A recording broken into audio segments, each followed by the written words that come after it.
Welcome back, boys and girls. Got another update for you on the project as we restore this 1997 triple locked Toyota Land Cruiser. If you're new to the channel, thanks for joining us. Make sure to hit the subscribe button if you want to join the adventure here, and also hit the notification bell next to the subscribe button if you want to get notified of videos as they're uploaded. And if you've been following along, welcome back. It's going to be an interesting next few days. If you remember from the last two videos, I did a leak down test and everything checked out really well. Head gasket seems healthy. The compression numbers were great. The leak down test numbers were really good on cylinder 1, 3, 5, and 6. And then on cylinder number 2 and cylinder number 4, the leak down test showed a little bit of leakage past the exhaust valves. Because of carbon buildup, the exhaust valves on number 2 and number 4 were not shutting all the way. So what I did in the last video, as you saw, was use a scope, which is a long hose with a camera on the end of it. I inspected each of the combustion chambers and piston tops, inspected the back of the exhaust valves and all of the exhaust ports, and there was a normal amount of carbon buildup in all of them. There was an unusually high amount of carbon buildup in cylinder number 2 and number 5, and number 5 checked out healthy on the leak down test. My guess is that the fuel injectors are not firing correctly on those two. They might be staying open too long, or maybe the other ones are running too lean. Whatever it might be, there's something going on there that's causing additional carbon buildup on those two.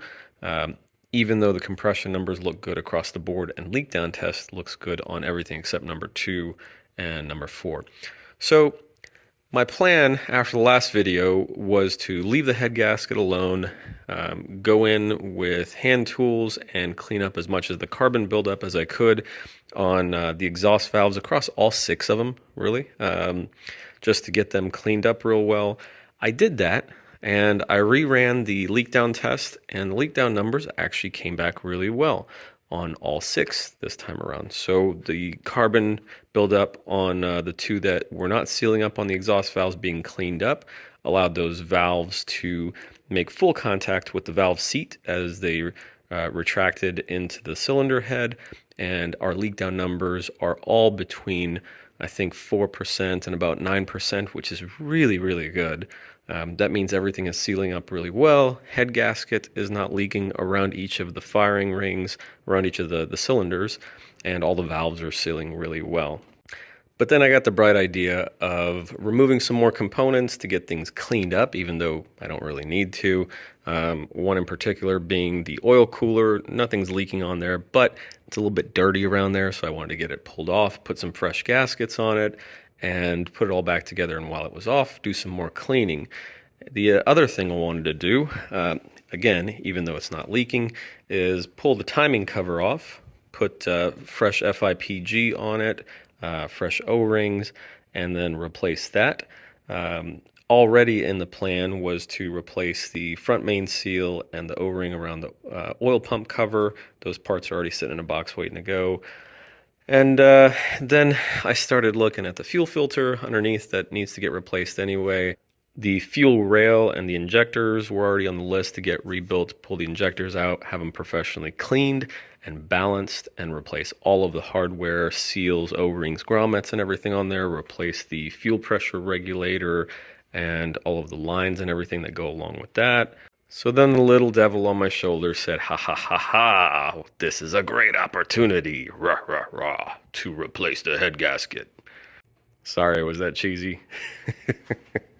It's late at night. I've had a long day. Sorry. As I was ordering parts for those things I just described to add to the bucket of parts, the boxes of parts, I should say, that are waiting to go on, I went ahead and ordered an entire head valve grind kit, which includes the head gasket, valve seals, multitude of other parts. I ordered all new hardware, studs, bolts, nuts for the intake manifold, lower and upper. Ordered new gaskets and hardware for all of that on the intake manifold side as well. new gaskets and hardware, bolts, studs and nuts for the exhaust manifold to the head, exhaust manifold to the white pipe, all of those gaskets as well, which I was going to replace anyway.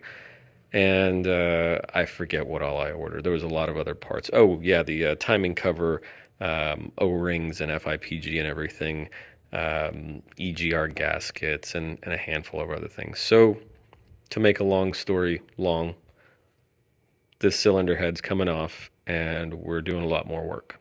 It'll give me an opportunity to freshen things up, even though it doesn't need a head gasket at this point and everything checked out okay. It'll give me an opportunity to get it all really clean, get the valves pulled out, get all of the carbon buildup off, lap all of the valve seats, get them perfect and ready to go, new valve seals, and overall essentially refresh the entire engine. While I have that stuff out, I have to pull the oil pan to reseal it anyway, so I may end up pulling 2 or 3 of the rod bearings where the rod attaches to the crankshaft. And if they are not perfect in shape, then I may replace those as well. For those of you that are watching this laughing and cracking up at how this turned from a simple gasket fix to fix a few oil and coolant leaks to where I am now. Yes, I know. I'm laughing nervously inside as well, because I know perfectly well that I am incapable of keeping a vehicle for more than a couple years. And all of this work is going to go into this truck to get it to a point that most people would normally not go. And I'll end up selling it. So whoever the buyer is at some point down the line will be a very lucky owner. In the meantime, I'm enjoying working on it, and hopefully we'll get to enjoy driving it around for a little while, taking it on some trails with my boys, and at some point move on to another project. So that's it for this video, just an update video, not doing any work on this time. I'm going to be pulling the cylinder head over the next couple days as I get some time in the evenings, get that off, inspect it, disassemble what I need to, and send it off to the machine shop to get it flattened out on the matting surface, and then bring it back home and start working on disassembly and reassembly of the other components and a lot of cleanup. In the meantime, thanks again for watching. Leave any comments below. I always love hearing from you guys, and the feedback that you provide, I get to learn a lot from y'all as well during this process. And I always love to hear about what you're working on as well. Let me know how crazy you think this is, because I think this is going a little overboard at this point. In the meantime, love y'all. See you next time.